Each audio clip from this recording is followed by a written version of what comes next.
I'm Shae Russell from mining.com.au and I'm coming to you from the mining.com.au offices where we're not far from starting our Christmas party. Joining me today is Mr. Data Dan, a man who needs little introduction. Dan, our last chat for the year. I've got a mimosa off camera. I notice you don't. No, not very festive of you. No. I'm trying to keep fitter going into January.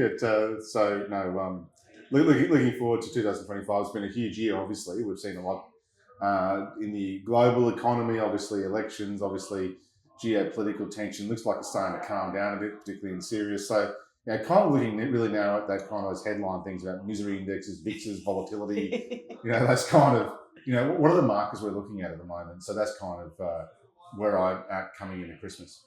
Yes, let's talk about a couple of things. So we've sort of got a little bit, you're very forward-looking in today's conversation. We've got a transition of power happening come January. Now, we will speak before then, but let's talk about the market's view on President-elect Donald Trump being re-elected back in January. Yeah, well, for example, he's about to step into the US economy. The stock market sounds very, very good, but he's got a debt problem, a big debt problem in the United States. So they've got a debt ceiling. The Republicans, when they're in power, particularly if they have the White House, don't tend to be too concerned about the debt ceiling. But when they're in opposition, they rail against the debt ceiling. So the prevailing argument is going to be really that case of the market will need to see some reform measures on the part of the world's biggest economy, because you just can't keep chalking up the debt. And of course, the biggest debt holder of US Treasuries is China. So these things tend to always have quite interesting offshoots, if you like. So that's one of the things which is certainly going to probably start presenting more of a headache for the Republican Congress, about bills of supply. The thing which also needs to bear in mind, we're coming on camera now, but the Dow Jones closed, and Mr. Trump's been at the closing bell, and they've been clapping it there, and the floor's been chanting USA, USA. Now, a lot of the economic policies that have been championed by Trump, tariffs and a lot of protectionism, these are things which would have been laughed at by 1980s Republicans in the Reagan era. So bizarre, but one can't but feel a lot of these headlines are more bargaining tactics than anything else. But that said, it's an incredibly interesting time to have such a buoyant market. But again, we are coming in Q4, a lot of big hedge funds, a lot of big managed funds, pension funds, they like to dress up their books by the end of the calendar year. So it's always a good way of, you tend to find a lot of hot money flowing into sectors to kind of dress up saying, we delivered a 4.5% return on the quarter, isn't that great? But the actual index did that anyway. So, but that tends to be you always kind of... There's that window dressing to wrap the year up. Absolutely. And so there's that. And then, of course, we look ahead because you've got a couple of things happening. You've got the Assad regime, which has been toppled in Syria. You've got a very a nice sounding, rebel leader who's talking about tolerance and all these things. But again, Saddam Hussein used to say the same in the early 80s. Well, Mugabe also did that in Zimbabwe. Never underestimate what happens when the goblet of power is in the person's hands. So that's always that'll be interesting. So that's obviously comes with some of Biden's achievements. For example, the US diplomacy in the background will probably not get any popular plaudits, but people forget that Joe Biden, who has been a fixture of the US political scene for 50 years plus, he is a foreign affairs titan, and so there's a lot of good things which are not being seen in the background.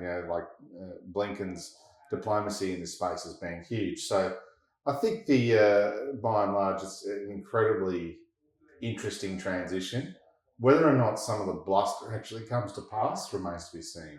So that's basically kind of how you look at it. But in terms of global markets, in terms of how people are looking, they're still overwhelmingly positive, despite really some frustration or sluggishness in the global economy. All right. Speaking of sluggishness, commodities have been very slow to respond to the Trump bump. Stocks are loving it, but commodities aren't. The junior mining sector, look, I'm starting to sound like a broken record. I've been saying this for 2 years now. It just continues to be depressed. How do you think this is going to fare going into 2025? So a couple of things. So for example, gold's already had it's such a stellar run up. There's not much further it can go probably in the short term. That's that's the consensus. If you read anything about that, how much do you want to acquire it for? But it's still we're talking about gold at $2,700 per ounce. We're approaching that. That's like a beachhead moment. 3,000 is the kind of beachhead for gold. So it's still an incredibly impressive mark, but unless you've got what they call a JORC, so like effectively your permit to mine gold, for want of a better description, it's very tough if you're an explorer. You need to have the capital behind you. You need to do this, and so instead of being rewarded for potential and that hard work with that capital sunk in to get the results, the drilling, all these things, that's not being rewarded by investors. They want people producing now, and they want a discount.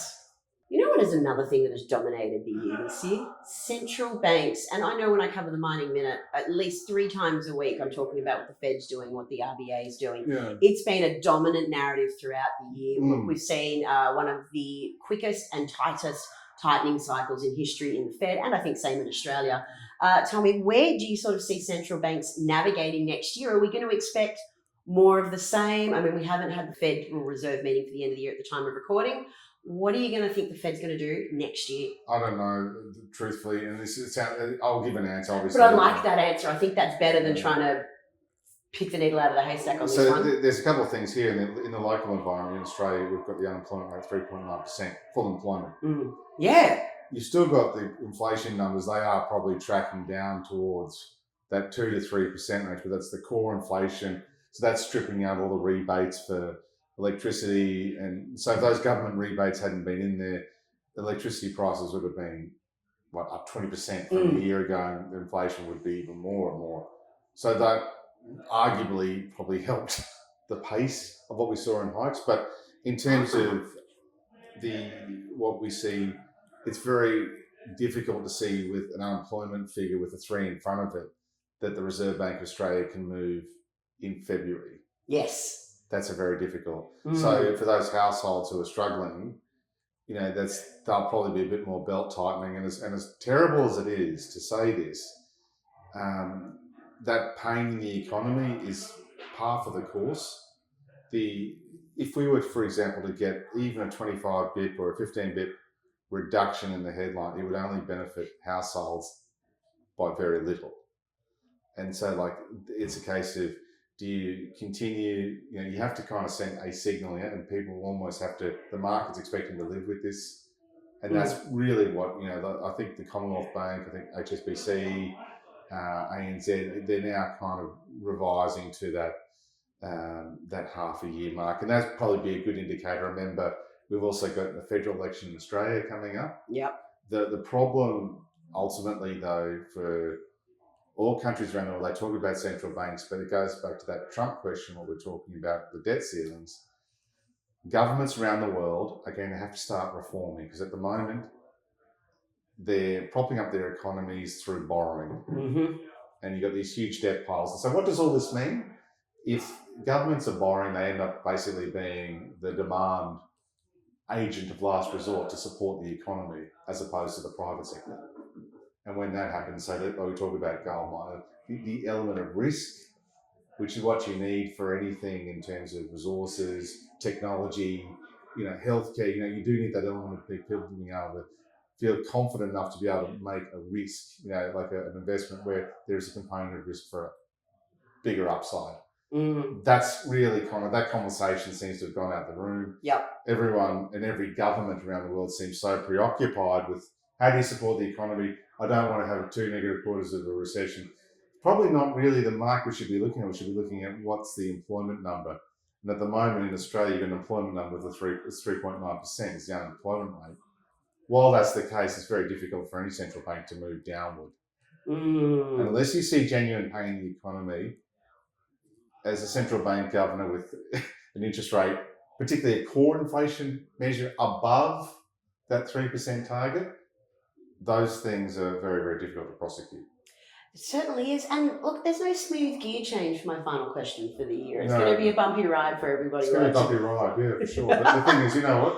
The bumpy ride, you know, we saw battery metals and everyone tied into that, you know, the new wave metal craze. But they've had a pretty tough year. I mean, they're like, you know, like what you think's going to happen doesn't necessarily play out. Yeah. So when someone goes into, when you get some market savant and they go into a 3-star hotel and hire a room and tell retirees, I think the market will be here. You just don't know. No one could have foreseen what would happen to graphene, graphite, even like all the lithium plays. They've actually had a pretty torrid time.